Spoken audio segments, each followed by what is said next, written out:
Mahesh Kumar Goud TPCC president అయి 5 నెలలవుతోంది. కానీ ఇప్పటి వరకు నూతన కార్యవర్గ విస్తరణ జరగలేదు. తెలంగాణలో త్వరలోనే స్థానిక ఎన్నికలకు సైరన్ మోగనున్న నేపథ్యంలో ఏ క్షణంలోనైనా ప్రకటన వెలువడే అవకాశాలు ఉన్నాయనే వార్తలు జోరందుకున్నాయి. అయితే గతంలో లాగా జంబో టీం కాకుండా ఈసారి కమిటీలో కీలక మార్పులు చోటు చేసుకోబోతున్నాయట. ఇంతకు కమిటీలో ఎవరెవరికి చోటు దక్కబోతోంది? మహేష్ కుమార్ టీంలో చేరేందుకు పోటీ పడుతున్న ఆ నేతలెవరు? అధిష్టానం ఏ అంశాలను అర్హతలుగా పరిగణలోకి తీసుకోబోతోంది? Watch the story. Telangana PCC నూతన కార్యవర్గంపై గాంధీభవన్లో జోరుగా చర్చ జరుగుతోంది. ఈ నెలాఖరు లేదా ఫిబ్రవరి మొదటి వారంలో కార్యవర్గ విస్తరణ ఉంటుందనే వార్తలు వినిపిస్తున్నాయి. అయితే ఈసారి గతంలోలా జంబో ప్యాక్ కాకుండా తక్కువ మంది సభ్యులతో అన్ని సామాజిక వర్గాలను కలుపుకొని కార్యవర్గం ఉంటుందనే చర్చ నడుస్తోంది. గత పీసీసీ కార్యవర్గంలో 5 వర్కింగ్ ప్రెసిడెంట్లు ఉంటే ఈసారి 4 సభ్యులకే అవకాశం కల్పించనున్నట్లు తెలుస్తోంది. పార్టీ పదవుల్లో పీసీసీ ప్రెసిడెంట్ తర్వాత కీలకమైన పోస్ట్ వర్కింగ్ ప్రెసిడెంట్ పదవే. దీంతో ఆ సీటు కోసం హస్తం నేతల్లో గట్టి పోటీనే నడుస్తోంది. సామాజిక వర్గాల వారీగా ఎవరికి వారు లెక్కలు వేసుకుంటూ తెర వెనుక మంత్రాంగం నడుపుతున్నారట.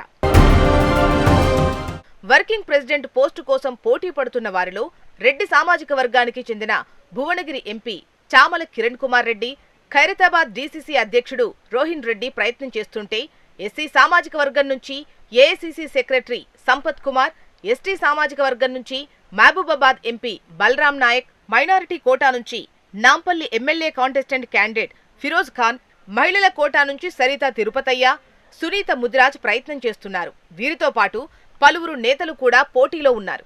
ఇప్పటికే ఎవరికి తోచిన విధంగా వారి వారి స్థాయిలో అధిష్టానానికి మెసేజ్లు పంపుతున్నారు. ఇక పీసీసీ జనరల్ సెక్రటరీకి సంబంధించి గత కార్యవర్గంలో జంబో ప్యాక్లో భాగంగా దాదాపు 90 మంది సభ్యులుండేవారు. కానీ ఈసారి అలా కాకుండా లిమిటెడ్గా జిల్లాకు 2 చొప్పున పార్టీ కోసం సిన్సియర్గా పనిచేసే వారిని ఎంపిక చేసే అవకాశం ఉన్నట్లు సమాచారం. వీటితో పాటు పీసీసీ సెక్రటరీలు, అధికార ప్రతినిధుల లిస్టు తయారవుతున్నట్లు తెలుస్తోంది. ప్రస్తుతం వర్కింగ్ ప్రెసిడెంట్గా ఉన్న తూర్పు జగ్గారెడ్డికి ప్రచార కమిటీ చైర్మన్ బాధ్యతలు అప్పగిస్తారనే వార్తలు వినిపిస్తున్నాయి. దీంతో పాటు పార్టీలో కీలకమైన కోర్ కమిటీని కూడా ఏర్పాటు చేయబోతున్నట్లు తెలుస్తోంది. ఈ కమిటీలో 12 నుంచి 15 మంది సభ్యులుండే అవకాశం ఉంది. పొలిటికల్ డిస్కషన్ కమిటీలో PCC president, CM, AICC in charge సెక్రటరీలు, వర్కింగ్ ప్రెసిడెంట్లు, మాజీ పీసీసీలు, సీఎల్పీ నాయకులు, ఇంకా సీనియర్ నాయకుల్లో ఒకరు లేదా ఇద్దరికి అవకాశం ఉంటుందనే చర్చ జరుగుతోంది. తెలంగాణలో అసెంబ్లీ ఎన్నికల కంటే ముందు రేవంత్ రెడ్డి పీసీసీ ప్రెసిడెంట్గా అతని నేతృత్వంలో ఏర్పాటైన కార్యవర్గ సభ్యులే ప్రస్తుతం కొనసాగుతున్నారు. కాంగ్రెస్ అధికారంలోకి రావడంతో రేవంత్ రెడ్డి సీఎం అయ్యాక ఖాళీ అయిన పీసీసీ స్థానంలో బీసీ నేత మహేష్ కుమార్ గౌడ్ను నియమించింది అధిష్టానం. అలాగే నూతన కార్యవర్గాన్ని కూడా ఏర్పాటు చేయాలని పార్టీలో ఎప్పటినుంచో డిమాండ్స్ వస్తున్నాయి. కమిటీ ఎన్నికపై పలుమార్లు సీఎం రేవంత్ రెడ్డి హస్తిన పర్యటనలో అధిష్టానం పెద్దలతో చర్చలు జరిపినా అనివార్య కారణాల వల్ల అది వాయిదా పడుతూ వస్తోంది.